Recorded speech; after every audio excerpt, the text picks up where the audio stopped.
الرحمن الرحیم نحمده ونصلی علی رسولہ الکریم اما بعد۔ گزشتہ جمعرات کو بھی میں نے ایک بات یہ کہی تھی کہ دنیا کا کام ہو یا دین کا کام ہو، جب محبت ہو جاتی ہے تو وہ کام آسان ہو جاتا ہے، جب محبت نہیں ہوتی ہے تو کام مشکل ہوتا ہے، محبت ہو جاتی ہے تو کام آسان۔ میں نے مثال دی تھی کہ رمضان میں انسان روزہ رکھ رہا ہے، رات میں نیند نہیں ملتی، سونا نہیں ملتا، صبح جاب پہ جا رہا ہے، بھائی بیداری ہے اتنی ساری، چھوڑ دے۔ کہتا ہے جاب کا مسئلہ ہے، پیسوں کا مسئلہ ہے۔ مال سے محبت ہوتی ہے تو انسان کے لیے جانا آسان ہو گیا۔ ہر چیز کا یہ مسئلہ ہے کہ جہاں محبت ہوتی ہے اس کام کا کرنا آسان ہو جاتا ہے۔ بس یہی مسئلہ ہے، اللہ سے محبت ہو جاتی ہے تو پھر سارا دین آسان ہو جاتا ہے۔ یہ مسلم مسئلہ ہے کہ جب اللہ سے محبت ہو جاتی ہے تو پھر صرف نماز روزہ زکوٰۃ نہیں، سارا دین آسان ہو جاتا ہے، سارا دین۔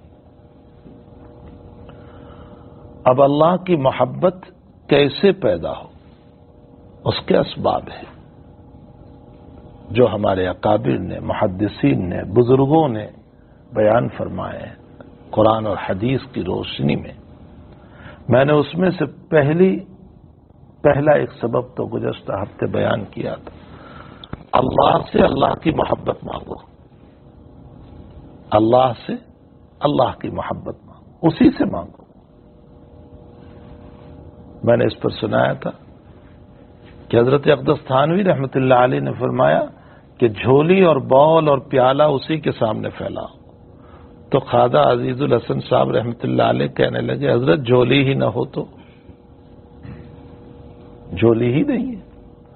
تو حضرت نے فرمایا جھولی بھی اسی سے مانگو، پیالہ بھی اسی سے مانگو۔ اور حضرت نے نبی علیہ السلام کے ایک دعا سے استدلال فرمایا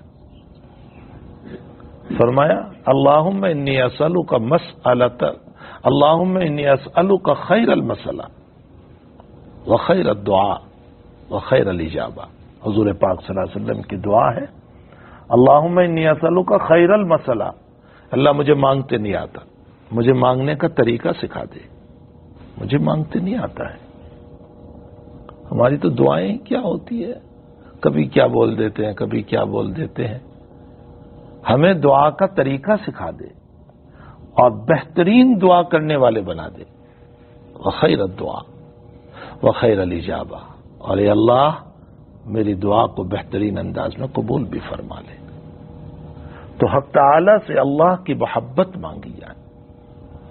دوسرا سبب، اللہ کی محبت کو پیدا کرنے کا دوسرا سبب، اللہ کا ذکر خوب کیا جائے، خوب ذکر کیا جائے۔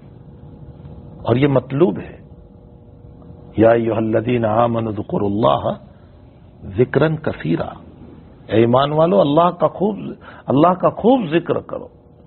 وسبحوہ بکرۃ واصیلا، صبح شام اس کو یاد کرتے رہو، صبح شام اس کی تسبیح پڑھتے رہو۔ اب یہاں ایک سوال پیدا ہو جاتا ہے کہ اللہ کیا اپنے ذکر سے کوئی اپنی خاص ادا چاہ رہا ہے؟ کیوں وہ ذکر مانگ رہا ہے؟ اس کو کوئی ضرورت ہے؟ اس کو کوئی پہچانتا نہیں ہے، اس لیے اس کو تعارف کرانا ہوگا اللہ کو؟ کیوں اللہ ہمارے پاس ذکر کروا رہا ہے اتنا زیادہ؟ میرے بھائیو، حقیقت یہ ہے کہ اللہ کو کوئی غرض نہیں ہے، میرے آپ کے ذکر سے اس کو کیا فائدہ؟ میرا ذہن ایک واقعے کی طرف گیا جو مولانا تقی صاحب نے اپنے حالات میں لکھا ہے۔ مولانا کہتے ہیں کہ میرا اندلس جانا ہوا، مسجد قرطبہ میں۔ فرمایا کہ ذہن میں پوری تاریخ پیچھے کی آ گئی کہ یہ وہ مسجد ہے جہاں علامہ قرطبی نے تفسیر قرطبی لکھی تھی، وہیں بیٹھ کر لکھی، اسی مسجد میں بیٹھ کر۔ اور بڑے بڑے اکابر نے اس مدرسے میں درس دیا۔ وہ صرف مسجد نہیں تھی مسجد قرطبہ، وہ تو ایک بہت بڑا جامعہ تھا۔ اور مسجد نبوی کے بعد یہ جو اضافہ ہوا ہے نا مسجد نبوی کا، اس کو چھوڑ کر، یعنی اس وقت اضافہ نہیں تھا، دنیا میں حرم شریف کے بعد سب سے بڑی مسجد مسجد قرطبہ تھی. مسجد نبوی بھی اتنی بڑی نہیں تھی، بس وہ چھوٹی سی تھی. مولانا فرماتے ہیں کہ ایک رات چراغ جلانے کے لیے، ایک رات چراغ جلانے کے لیے کئی لیٹر تیل استعمال ہوتا تھا. آپ انداز لگائیں کہ کتنی بڑی مسجد ہوگی. لیکن ایک وقت وہ آیا کہ اب وہاں حضرت عیسیٰ علیہ السلام کا پتھر نصب کیا گیا، مریم علیہ السلام کا نصب کیا گیا. آج وہ گرجا گھر بن چکا ہے اور اتنی سی جگہ بطور یادگار کے رہنے دی گئی ہے مسجد کی نام پر. اتنی سی، یہ تو بہت بڑا ہے. اتنی سی جگہ کہ یہ کبھی مسجد تھی. اور اس میں بھی حکمت یہ ہے کہ مسلمانوں کا دل دکھتا رہے. ایسی بات ہے، دل تو دکھے گا. اور وہاں بھی اذان اور نماز کی اجازت نہیں، صرف زیارت کے لیے رکھا گیا ہے، یادگار کے طور پر. یہ کسی جگہ مولانا نے لکھا ہے یہ واقعہ آپ کے سفر نامے کے اندر. وہاں مولانا ایک جملہ لکھتے ہیں، وہ مجھے سنانا ہے. جب لاکھوں لوگ اس مسجد میں نماز پڑھتے تھے تب بھی وہ اعلیٰ تھا، سبحان ربی الاعلیٰ. اور آج کوئی نہیں پڑھ رہا ہے تب بھی وہ اعلیٰ ہے، سبحان ربی الاعلیٰ. وہ مسجد قرطبہ کے سجدوں کا محتاج نہیں ہے. وہ میرے اور آپ کے سجدوں کا بالکل محتاج نہیں. وہ میرے اور آپ کے سبحان ربی الاعلیٰ کا، یا اللہ اللہ اللہ اللہ کا وہ محتاج نہیں ہے. اسے کیا پڑی ہے، تم کرو نہ کرو، اس کو کوئی ضرورت نہیں ہے میرے اور آپ کے ذکر کی. تو پھر ذکر کا حکم کیوں دیا گیا ہم کو؟ بہت بڑا سوال ہوتا ہے. یا ایھا الذین آمنوا اذکروا اللہ، کیوں ذکر کا حکم وہ دے رہا ہے کہ خوب ذکر کرو؟ فرمایا خوب ذکر کرو گے تو ذاکر کی محبت مذکور کے دلوں میں پیدا ہو جائے گی. اللہ اکبر. ذاکر اللہ ہے، مذکور ہم ہیں. ذاکر ہم ہیں، مذکور وہ ہے. ذاکر کے دل میں مذکور کی محبت پیدا ہو جائے گی، اللہ کی محبت پیدا ہو جائے گی. اور جب مذکور کی اللہ کی محبت پیدا ہو گئی تو فائدہ کیا ہوگا؟ گناہوں سے بچ جائیں گی، گناہوں سے نفرت. یہ ہے ہمارا فائدہ، اللہ کا کوئی فائدہ نہیں. جتنا ہم ذکر کریں گے، جتنا ہم ذکر کریں گے اتنی ہی مذکور کی محبت. اور جب مذکور کی محبت پیدا ہوگی تو اتنے ہم گناہوں سے دور ہوتے چلے جائیں گے اور زندگی خوبصورت بنتی چلی جائے گی. پھر ہم پھول بنیں گے جس سے خوشبو آئے گی. پھر ہماری ذات جہاں بیٹھے گی امت کو فائدہ. پھر ہماری خاموشی بھی فائدہ، پھر ہماری زبان بھی فائدہ، پھر ہمارا چلنا بھی فائدہ، پھر ہماری دعائیں بھی فائدہ امت کے لیے. ہماری زندگی بہتر بن جائے گی. اس کے لیے ہم کو حکم دیا گیا ہے، یا ایھا الذین آمنوا اذکروا اللہ ذکرا کثیرا وسبحوہ بکرۃ واسیلا. اور لوگ کہتے ہیں شریعت اور طریقت الگ ہے. نہیں، الگ نہیں، دونوں لازم ملزوم ہیں. طریقت کے بغیر شریعت ناقص ہے، بے روح ہے. اور شریعت کے بغیر طریقت و تصوف گمراہی ہے. خوب سنو، ایک انسان کے پاس شریعت تو ہے، نماز ہے، روزہ ہے، زکوٰۃ ہے، حج ہے، سب کچھ ہے، لیکن طریقت نہیں، اخلاص نہیں، دل تکبر سے بھرا ہوا ہے. طریقت کے بغیر شریعت بغیر روح کی عبادت ہے، اس میں روح ہی نہیں ہے. اور شریعت کے بغیر طریقت، ایک انسان کے پاس اللہ کی معرفت نہیں، پہچان نہیں، شریعت نہیں نماز پڑھتا ہے، نہیں روزہ رکھتا ہے، اور طریقت، یہ گمراہی ہے، یہ بدعت ہے، یہ ضلالت ہے.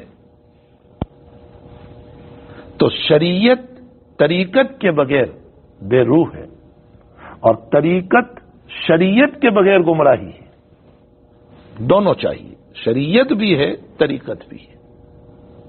یہ اور مسئلہ ہے کہ دونوں کے احکام الگ ہیں. شریعت میں ظاہری احکام ہے اور طریقت میں باطنی احکام ہے. اپنا دل حسد سے پاک رکھو، بغض سے پاک رکھو، کینے سے پاک رکھو، اخلاص رکھو اپنے دل میں. یہ طریقت ہے، لیکن دونوں ساتھ ساتھ ہیں. شریعت اور طریقت، شریعت اور تصوف دونوں ساتھ ہیں. اب انسان اگر شریعت پر آئے اور ایک ایک عمل کو لے، ایک ایک عمل کو کہ چلو میں پہلے نماز اخلاص والی بناتا ہوں، تو کب بنا پائے گا؟ سال ہر سال لگ جائیں گے. اچھا چلو نماز اخلاص والی ہو گئی، اب میں زکوٰۃ اخلاص والی کرتا ہوں، اس کے بعد میں روزہ اخلاص والا کر رہا ہوں، اس کے بعد میں حج اخلاص والا کر رہا ہوں، اس کے بعد میں فلاں کام. خود ہی ختم ہو جائے گا، اعمال پورے نہیں ہوں گے، دنیا سے خود ہی رخصت ہو جائے، لیکن اعمال پورے نہیں ہو سکتے. اس کے بجائے بہترین طریقہ بتایا گیا، اللہ کی محبت پیدا کر لو. شریعت بھی آ گئی، طریقت بھی آ گیا. اللہ کی محبت، تعلق مع اللہ. ہمارے بزرگان دین علامہ رومی ایک مثال دیا کرتے تھے کہ بادشاہ وقت نے گول بھی رکھا، سلور بھی رکھا، اور وہ پتھر جو ہوتے ہیں نا، کیا بولتے ہیں اس کو، عقیق وغیرہ، جو کچھ پتھر ہوتے ہیں بڑے قیمتی، وہ بھی رکھے، اور مکان بھی ہے اور فلاں بھی ہے. اور کہا آج مجھے بہت خوشی ہے، میں نے بہترین خواب معارف مثنوی میں. اور آپ تعجب کرو گے، علامہ رومی کو تھانہ بھون کی خانقاہ بھی نصیب ہوئی ہے. یہ کوئی معمولی انسان نہیں، ہمارے اکابر، جہاں رومی جیسا بھی آیا ہے. یہ صاحب روح المعانی کون ہے؟ روح المعانی، روح المعانی، روح المعانی، یہ سارے علماء روح المعانی، روح المعانی. مجدد الفسانی کے حضرت مرزا مظہر جان جانا رحمۃ اللہ علیہ کے خلیفہ ہیں وہ. اور مرزا مظہر ہندوستان میں بیٹھا ہوا ہے. یہ صاحب روح المعانی، روح المعانی. حضرت مرزا صاحب کے خلیفہ تھے، اور ان کے خلیفہ ایک ایران کے تھے. وہ ایران گئے اور سلسلے حضرت مرزا کو چلایا، اور ان سے صاحب روح المعانی بیعت ہوئے تھے. یہ سب ہمارے اکابر کا فیض ہے، سارا ہمارے اکابر کا فیض ہے.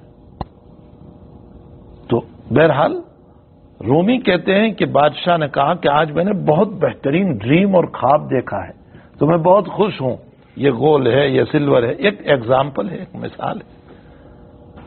سارے اپنے غلام باندیوں کو بلایا، جس کو جو چاہیے لے لو. مکان چاہیے، بنگلہ چاہیے، گول چاہیے، سلور چاہیے، یہ عقیق چاہیے، جس کو جو چاہیے لے لو. سارے لوگوں نے، کسی نے گول پر ہاتھ رکھ دیا، کسی نے سلور پر رکھا، کسی نے ڈائمنڈ پر رکھ دیا، کسی نے کس پر رکھا، کسی نے مکان لے لیا. ایک باندی آئی اور بادشاہ کی کرسی کے پاس بیٹھ گئی. بادشاہ نے کہا تم بھی کچھ چوائس کر لو. تو اس نے کہا اگر آپ برا نہ مانیں، میں تو باندی ہوں، آپ بادشاہ ہیں، لیکن میں آپ کے پشت پر ہاتھ رکھ سکتی ہوں. کہا بے وقوف ہے. کہا نہیں، مجھے اجازت دیجیے. تو ہاتھ رکھا. کہا یہ کچھ لے لے، سامان ہے سب، کچھ لے لے اس میں سے. مجھ پر ہاتھ رکھ کر کیا کرے گی؟ کہا مجھے تو آپ چاہیے. آپ مل گئے تو ساری حکومت مل گئی. جنہوں نے گول لیا وہ گول تو ملا، اور چیزیں نہیں ملی. علامہ رومی رحمت اللہ علیہ فرماتے ہیں ساری دنیا کے لوگ کوئی یہ لے رہا ہے، کوئی یہ لے رہا ہے. اللہ کے نبی کہتے ہیں تم اللہ پر ہاتھ رکھ لو، ساری کائنات تمہاری ہو جائے گی. یہ زمین بھی تمہاری، آسمان بھی تمہارا. وسخر لکم الشمس والقمر، یہ آفتاب مہتاب ساری کائنات تمہارے. ہم یہ جو نہیں پڑھتے اپنے صحابہ کے حالات کہ ساؤتھ افریقہ کے جنگلوں میں گئے تو لائن بھی پیچھے چلنے لگے اور راستہ بتانے لگے اور دم دبا کر کے ساتھ چلنے لگے. ہم کو من گھڑت کہانیاں لگتی ہے. تو کہ کیا کبھی ایسا بھی ہو سکتا ہے کہ لائن راستہ بتائے، شیر راستہ بتائے، اس پر سوار ہو جائے اور وہ اعلان کر دیں تو سارا جنگل خالی کر دیں؟ اور ہمیں تو ایسے واقعات جھوٹے لگتے ہیں کہ سعد بن ابی وقاص کے ساتھی کا پیالہ وہ سمندر میں گر گیا اور وہ رونے لگے کہ میرا ایک ہی پیالہ تھا اور وہ گر گیا. سعد نے فرمایا اے سمندر خدا کے حکم سے بہتا ہے تو پیالہ واپس کر، اور وہ پیالہ واپس مل گیا۔ ہمیں یہ من گھڑت کہانیاں لگ رہی ہے، حقیقت یہ ہے کہ انہوں نے اللہ پر ہاتھ رکھا۔ یہ سارے واقعات جو ہے نا، یہ من کان للہ کان اللہ لہ، جو اللہ کا ہو جاتا ہے پھر اللہ اس کا ہو جاتا ہے، اس میں کوئی شک نہیں ہے کہ جو اللہ کا ہو گیا اللہ تعالیٰ اس کا ہو جاتا ہے۔ بے شمار واقعات روایتوں میں حضرات صحابہ کرام کی زندگیوں کے بھرے پڑے ہیں۔ حضرت عمرو بن العاص نے خط لکھا کہ حضرت دریائے نیل جو ہے، وہ جو ریور، جو نیل ریور، وہ ہر سال جو ہے خشک ہو جاتی ہے، پانی نہیں آتا، اور ان لوگوں کا عقیدہ یہ ہے کہ کسی انسان کو یا کسی عورت کو ذبح کر کے اس کا خون اس ریور میں ڈالا جائے تو ہی بہہ سکتا ہے۔ یہ انسان کو چڑھاتے تھے وہ ذبح کر کے۔ حضرت اس سال بھی ریور خشک ہو گئی ہے، پانی نہیں ہے، اور یہ سارے لوگ کہہ رہے ہیں کہ پہلے سے یہ بات چلی آئی ہے، تو کسی انسان کو ذبح کر کے اس کا خون ڈالا جائے تو ہی۔ حضرت میں کیا کروں، پریشان حال ہوں۔ اور حضرت عمر اتنا سا پرچہ لکھ رہے ہیں، اور اس میں بسم اللہ الرحمن الرحیم، اور دریائے نیل کو خطاب کرتے ہوئے لکھ رہے ہیں کہ اگر تو اللہ کے حکم سے بہتی ہے تو بہہ جا، اور اگر تو اس غلط رسومات پر بہتی ہے تو ہمیں تیری ضرورت نہیں ہے۔ اور یہ رکا عمرو بن العاص کو بھیجا اور کہا اس کو دریائے نیل میں ڈال دو، اس ریور میں ڈال دو، ڈال دیا اور پانی بہہ گیا۔ یہ سب من گھڑت کہانیاں ہمیں لگتی ہے، نہیں، حقیقت یہ ہے کہ جس نے اللہ پر ہاتھ رکھ دیا پھر اللہ سب کچھ اس کے لیے آسان کر دیتا ہے، ساری چیزیں آسان کر دیتا ہے۔ تو تعلق مع اللہ، اور تعلق مع اللہ، حب فی اللہ، اللہ کی محبت کیسے پیدا ہوگی، اس کا ذکر خوب کیا جائے، خوب ذکر کیا جائے۔ اب پہلے تو ہمارے اکابر اتنا ذکر دیتے تھے، اتنا ذکر دیتے تھے کہ شاید ہم نہ کر پائیں، ہمارے بس سے باہر ہے۔ ایسے اذکار دیتے تھے کہ ان کی زندگی اس میں گزرتی تھی۔ ہمارے مولانا حبیب الرحمان صاحب رحمۃ اللہ علیہ دارالعلوم دیوبند کے معتمیم، اور وہ بھی دارالعلوم دیوبند کا معتمیم جس کی مصروفیت کتنی زیادہ ہوگی، اس کے باوجود ان کے حالات میں لکھا ہے کہ روزانہ 1.25 لاکھ مرتبہ اس میں ذات کا ذکر فرماتے تھے۔ 1,25,000 اللہ اللہ، یہ ہے اس میں ذات 1.25 لاکھ مرتبہ، اور یہ اس میں ذات 1.25 لاکھ اور 10,000 مرتبہ درود شریف ذکر کرتے تھے۔ امام ابو حنیفہ رحمۃ اللہ علیہ کے حالات میں لکھا ہے کہ کسی عورت نے کہہ دیا کہ یہ تو وہ انسان ہے جو رات بھر تہجد پڑھتا ہے، نماز پڑھتا ہے۔ امام صاحب کہتے ہیں میں تو نہیں پڑھتا بھائی، میں نہیں پڑھتا ہوں، یہ خاموخواہ یہ میرے متعلق کہہ رہی ہے۔ تو اس کے گمان کو مجھے صحیح کرنا چاہیے، لوگ میرے متعلق ایسا گمان کر رہے ہیں تو پھر مجھے ایسا بننا چاہیے۔ حضرت نے اس کے بعد عشاء کے بعد سے کھڑے ہو کر عبادت شروع کی، جو آپ نے حالات میں پڑھا کہ 40 سال تک عشاء کے وضو سے فجر کی نماز پڑھی، یہ اس کے بعد کا ہے۔ ٹھیک، ان کے لیے پہاڑ کھودنا بھی آسان تھا، لیکن اب کنواں کمزور ہو گئے، ہم میں وہ طاقت نہیں، ہم میں وہ ہمت بھی نہیں۔ میں نے خود میری نظروں سے دیکھا، حافظ عبدالستار نانکوی رحمت اللہ علیہ، اوہو، حضرت شیخ الہند کے صحبت یافتہ، حضرت تھانوی کے خلیفہ، عجیب و غریب شخص، حافظ صاحب تھے، صرف حافظ صاحب تھے، کوئی عالم والم نہیں تھی۔ میں خود ان کی ملاقات اور دعا کے لیے جایا کرتا تھا۔ ان کا معمول تھا روزانہ 50,000 مرتبہ درود شریف پڑھنے کا، 50,000 درود شریف، اور 1 لاکھ مرتبہ لا الہ الا اللہ۔ یہ میری نظروں سے دیکھے ہوئے لوگ ہیں، لیکن ہمارے قوا کمزور ہے، ہم سے نہیں بن پائے گا۔ تو اب ہمارے لیے بھی راستے آسان ہیں، شریعت تو بھائی سب کے لیے ہے، ہر دور کے لیے ہے۔ اس پر مجھے ایک بات یاد آئی، مفتی محمد شفیع صاحب رحمۃ اللہ علیہ پہلے شیخ الہند سے بیعت تھے، شیخ الہند کا انتقال ہو گیا، جو دارالعلوم دیوبند کی علامہ انور شاہ صاحب کشمیری وغیرہ کے استاد تھے، ان کا انتقال ہو گیا. تو اب شیخ مفتی شفیع صاحب کہتے ہیں کہ میرا دل تو حضرت تھانوی کی طرف جا رہا تھا، لیکن وہاں کے قاعدے بڑے سخت تھے. حضرت کے وہاں تو بڑے اصول تھے، بہت اصول تھے وہاں. تو حضرت مدنی رحمت اللہ علیہ رات پہنچے 12 بجے تو دروازے پر سو گئے. جب فجر کی نماز میں حضرت تھانوی تشریف لائے تو دیکھا کوئی سویا ہوا ہے. فرمایا حسین احمد. فرمایا اللہ اکبر، مجھے اطلاع کرتے میں رات آتا خان کا. فرمایا تمہارے اصول اجازت کہاں دیتے ہم کو؟ بڑے اصول تھے حضرت کے. آپ کے استاذ محترم مولانا یعقوب صاحب نانوتوی تشریف لائے مہمان، اور صبح 10 بجے فرمایا حضرت اس وقت میرے بیان القرآن لکھنے کا وقت ہے، اگر اجازت ہو تو میں 1 گھنٹہ وہاں چلا جاؤں. استاد سے اجازت لے کر. لیکن فرماتے میں گیا تو صحیح، دل نہیں لگا، 10 منٹ میں واپس آ گیا. لیکن گئے اپنے وقت پر. وقت کی پابندی بہت ضروری ہے. وقت کی پابندی یہ نہیں کہ 6 بجے کاغذ میں لکھا ہے اور 9 بجے کھانا دے رہے ہیں جو رواج پڑا ہوا ہے.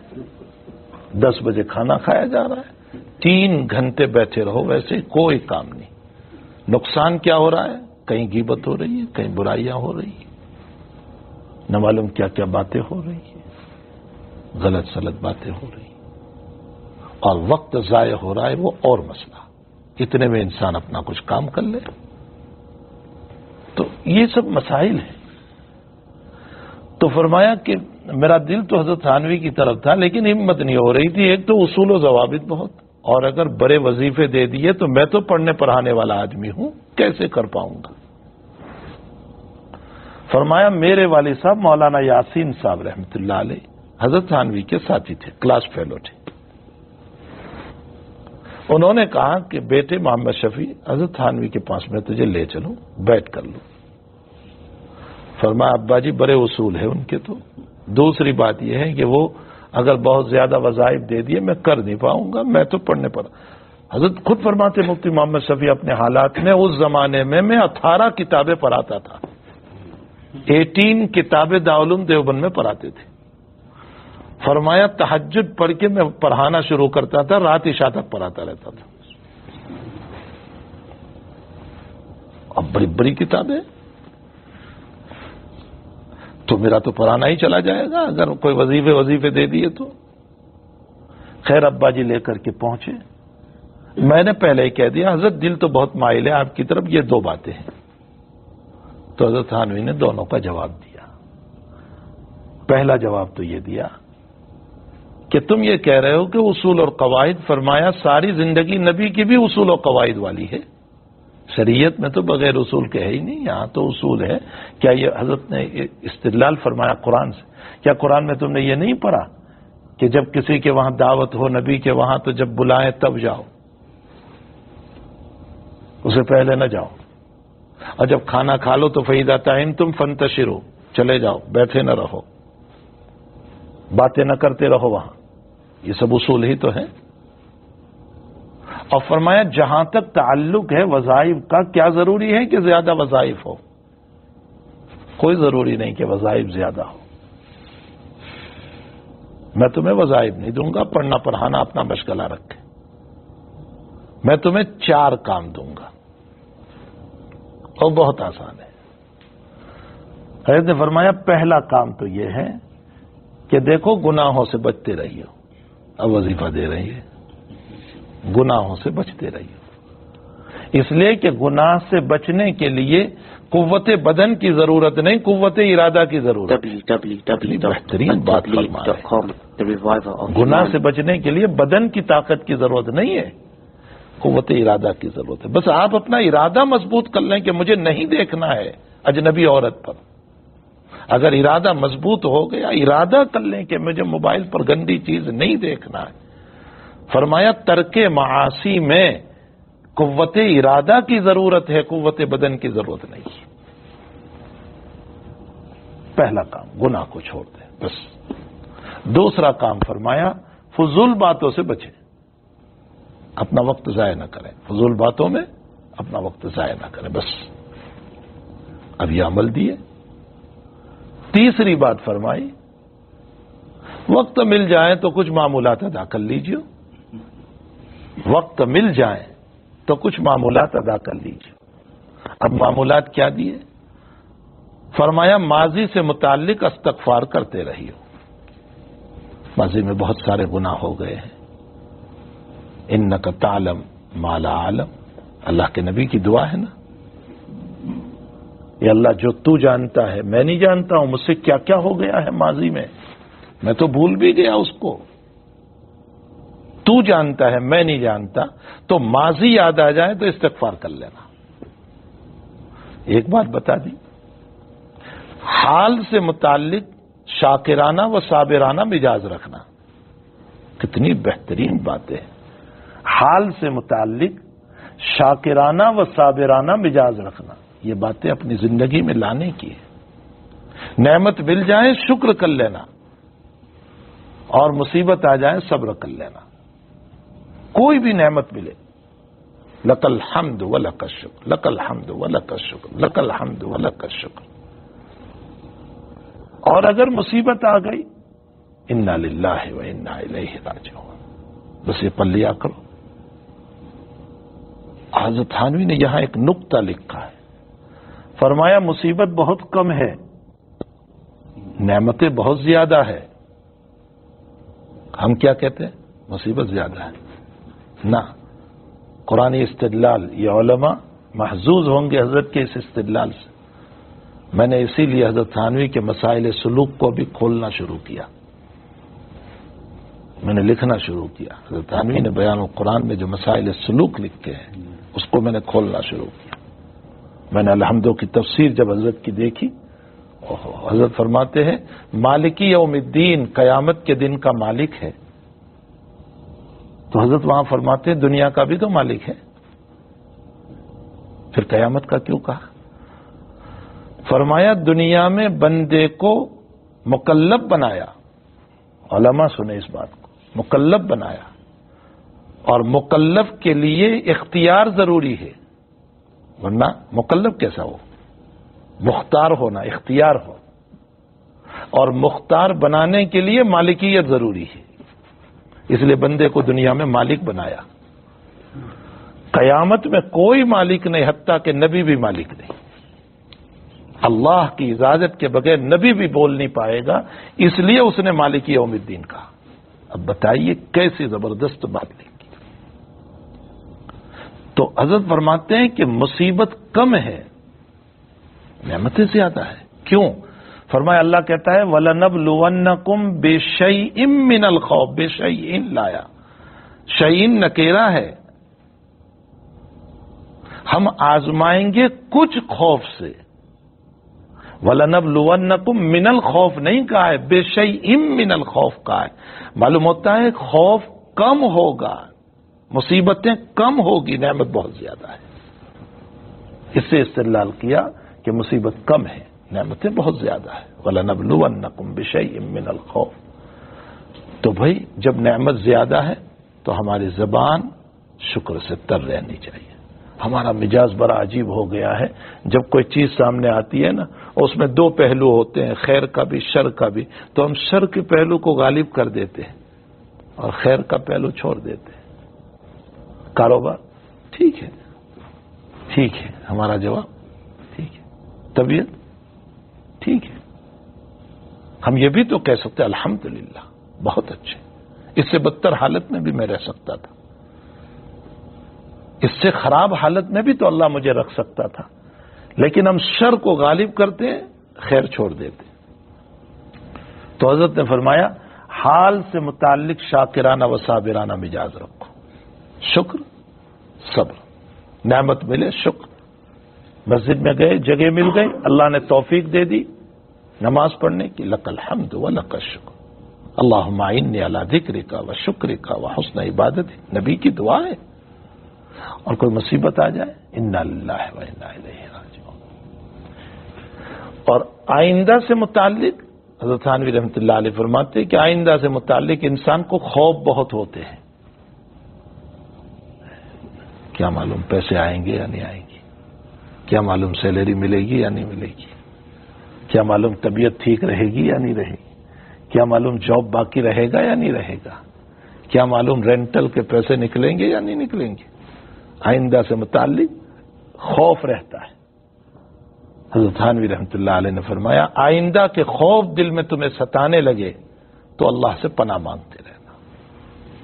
فرمایا پناہ خداوندی ایسی زبردست چیز ہے جو خوف کو دور کر کے اطمینان پیدا کر دے گی۔ خوف دور ہوں گے اللہ تعالیٰ اطمینان دل میں پیدا کر دے۔ اے اللہ میں تیری ذات سے پناہ مانگتا ہوں بری تقدیر سے، برے خیالات سے، برے وساوس سے، برے حالات سے، غریبی سے، مصیبت سے، بیماریوں سے۔ اللہ میں تیری پناہ چاہتا ہوں۔ اللہم انی اعوذ بک من جہد البلاء ودرک الشقاء وسوء القضاء وشماتۃ الاعداء۔ کون سے وظیفے دے دیے حضرت نے؟ کون سے وظیفے دیے؟ کچھ بھی نہیں۔ فرمایا ترک معاصی کرنا، گناہوں سے بچتے رہنا، اس کے لیے قوت ارادہ کی ضرورت ہے، فضول سے اپنے آپ کو بچانا۔